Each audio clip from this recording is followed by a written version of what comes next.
ለምን ትጨነቃላችሁ? ጌታ ሆይ መቼ ነው የምታሳካልኝ? መቼ ነው የራሴ ጎጆ የሚኖረኝ?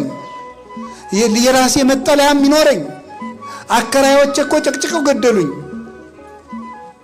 አንዱ የሚበላው አጥቶ አስፋልት ላይ ያድራል፣ ረሃብ መሮታል።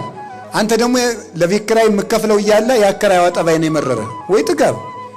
ይሄ እንደው እናቱ የሞተችበትና ገበያ ሄደችበት እኩል ያለቅሳል። እውነት ነው። አከራይ የሚጨቀጭቅ ይመስለኛል። አልፎ አልፎ አከራይ ይጨቀጭቃሉ። ደሞዝ እያጣሩ ይጨምራሉ፣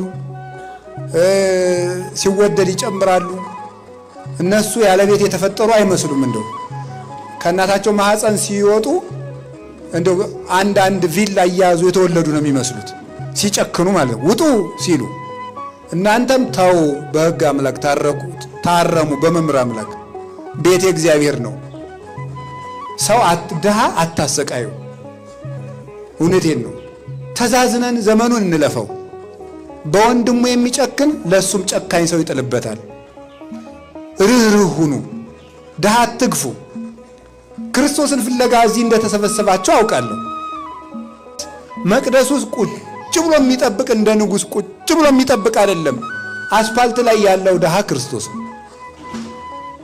ጦም የሚያድረው ወንድማችን ክርስቶስ ነው።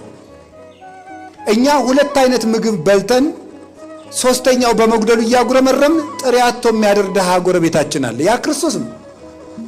ታስታውሳላችሁ? እንግዳውኝ ብመጣ አልተቀበላችሁኝም፣ ተርቤ ያላበላችሁኝም፣ ተጠምቼ አልጠጣችሁኝም አለ። መቼ ርቦህ ነው ያላበላን ሲሉት ለባልንጀራችሁ ካላደረጋችሁ ለእኔ ያላደረጋችሁም ነው ያለ።